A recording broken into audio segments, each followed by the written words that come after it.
Hello everyone and welcome to today's video. So I have these PG Tips books with PG Tips cards in that I acquired recently. I've got two here which we're going to have a quick look through. I got them from a charity shop in Colchester. Does a lot of vintage retro stuff, and they had quite a lot of these as well as some separate T cards as well. So I might get some more next time I'm in there. The books are only £1 each with some or maybe all of the T cards in. If you're not familiar with these, so I'm not sure when they started. I know they finished, I think, some time around the late 90s, maybe early 2000s. You basically got a T card in when you bought certain like boxes of PG Tips tea bags, and you'd get a card and then you'd put it in the book in the correct position. I don't know, I assume you had to send it away for these. I can't really quite remember. If anyone knows, let me know in the comments. But I just remember that you got the T cards, one in each box, at least one in each box. And I do remember when they ended and they said that they were going to replace them with something else, which never happened. So we've got Unexplained Mysteries and we've got Disney. So we'll have a look at the Unexplained Mystery one first. Now, I'm not sure on the dates of when these came out, but like I say, I do have fond memories of the PG Tips cards. Let me know in the comments what your memories of them are. And I don't know if there's any clue. It just gives you a little bit of backstory to who put this one together. Yeah, I can't remember if you had to send off for these books or not. I really can't remember, because I can't imagine them giving the books free with tea bags. So if we have a look, so you can see it goes through like different mysteries. So we've got Stonehenge first, and as you can see up the top, that's the tea card that would have been stuck in. So you'd have got that with your tea bags, and then obviously stuck that in, and obviously you'd have got duplicates, but then obviously you could swap them with other people that maybe needed that one. So it gives you a little bit about Stonehenge, which obviously now we know a lot more about Stonehenge now. And then obviously we've got, so on this page we've got all of them completed. Costa Rica's giant spears, toad in the hole, interesting one. Toad in a actual it's like a hollow rock or something. Mysteries are something that I'm really into, and that's why I picked up this one. There was a lot of ones on other different themes, such as aircraft, cars, lots of different ones. So it's nicely presented. As you can see, this has got this. I assume, I don't know if someone just gave their whole collection to a charity shop, maybe. But it looks like they've filled it up so far because they're all complete in here. And so it gives you a little bit about each one. And interesting, of course, because obviously some mysteries have now been solved that we didn't know about. So what? Oh yeah, of course, here, well, talking of that, we've got, of course, the famous Loch Ness Monster photo. And obviously there's a picture card there, which of course that photo has now been proven to be fake, along with the others, most of the others to be honest. So yeah, you've got a bit there about different monsters. So there's a bit of paper come out. Don't know what that is for. We'll have a look at that in a minute.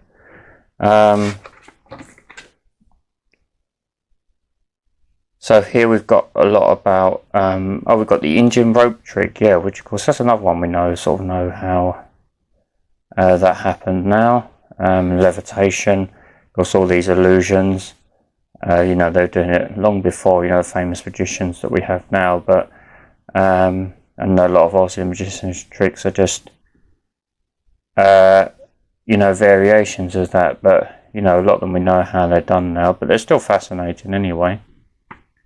Riddle the dinosaurs, of course, another ongoing topic of how they vanished. The Shroud of Turin, which we also know about that now. And of course the Martian face, which of course we know that was just the way the rocks are formed. We know that that's been proved to be just a coincidence how it looks like a face.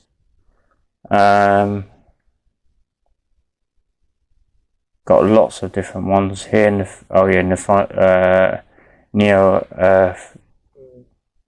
Try and say that correctly in a minute. Neanderthal Iceman. A lot about like Bigfoot and that. So, and then yes, they've still got all the we've got them all completed so far. Of course, the famous photo of the fairies in the garden, which of course proved to be fake. Mary Celeste mystery, we know a lot more about that now as well. I did cover some of these in a video I've done on my channel, so have a look at that if you want to. If you've not seen it. Interesting ones about ball lighting as well. We know a lot more about how phenomena work. UFOs, obviously a lot of the photos now have all been proved to be fake as technology improves. What else have we got here? Ghostly hands. Oh yeah, I remember that picture. Fire walking, yeah. Was Noah's Ark found? Yeah, there's a lot about that. I think this book must have came out sort of probably maybe early 90s, mid 90s. I'll see if I can find a date after. Powers of the Mind, Uri Geller and that, yeah. I watched actually an interesting some interesting clips on YouTube. I'm trying to think of his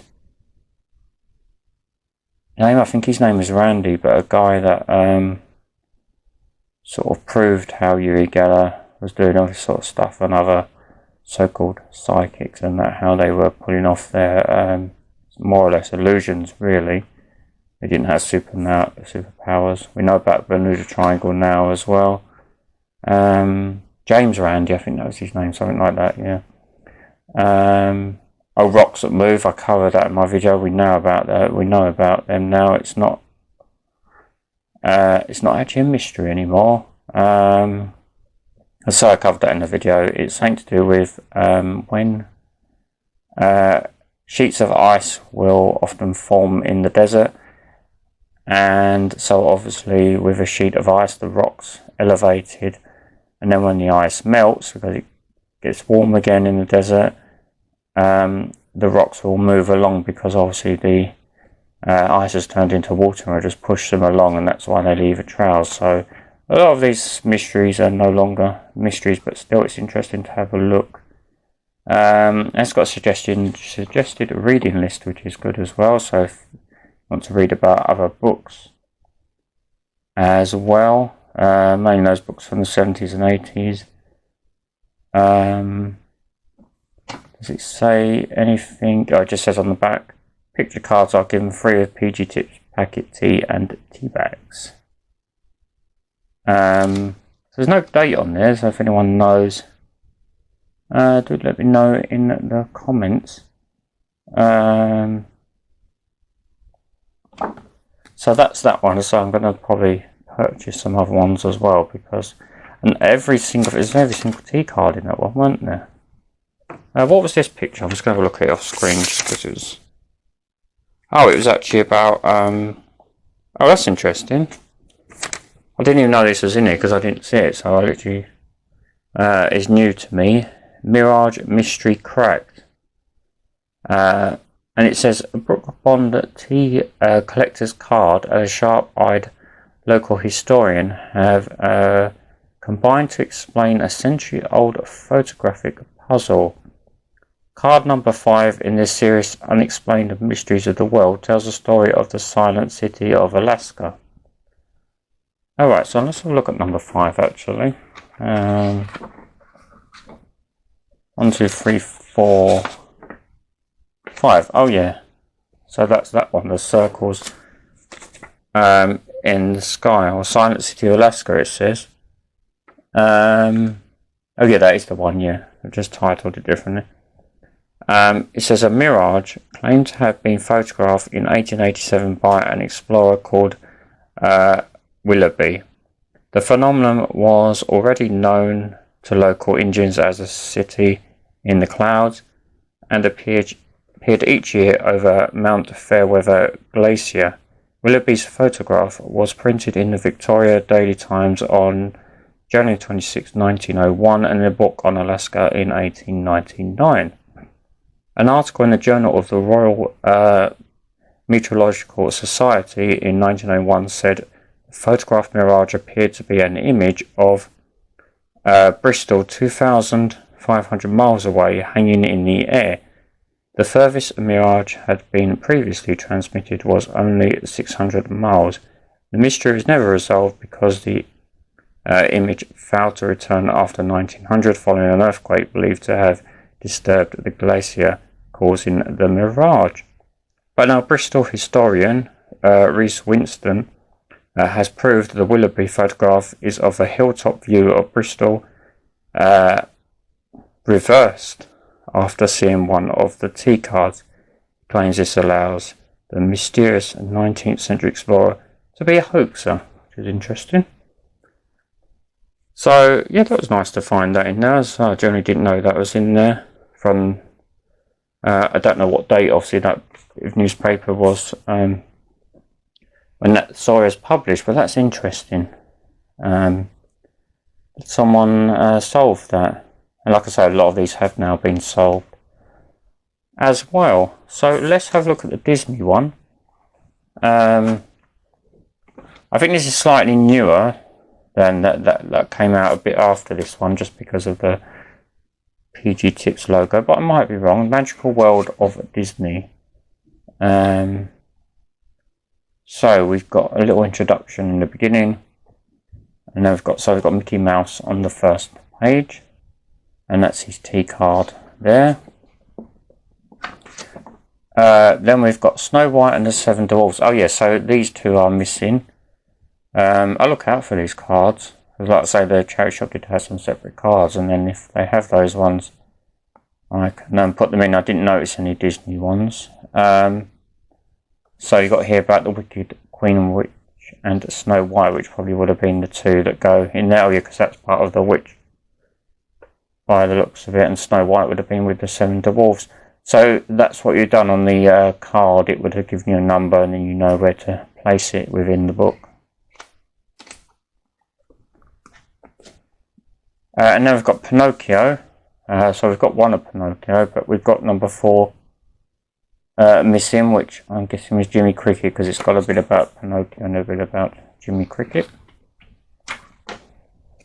Oh, then we've got Dumbo. So we've got all the classic Disney characters here. Then we've got Minnie Mouse there. So those ones are complete. Bambi, of course, another classic. And there's Bambi's T card there. Cinderella. So kind of the T card forms a scene, which is clever. So gives you the full picture once you put the T card in. Alice in Wonderland, the Mad Hatter and Alice, so we've got those cards there. Peter Pan, so one of those is missing, which is Peter Pan's there, so it would have been John and Michael Darling, it says, so that's what should go in there.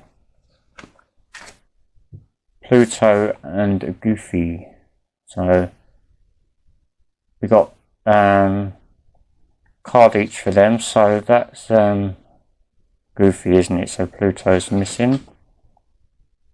Lady and the Tramp, another classic Disney. So they're both there. That completes the scene.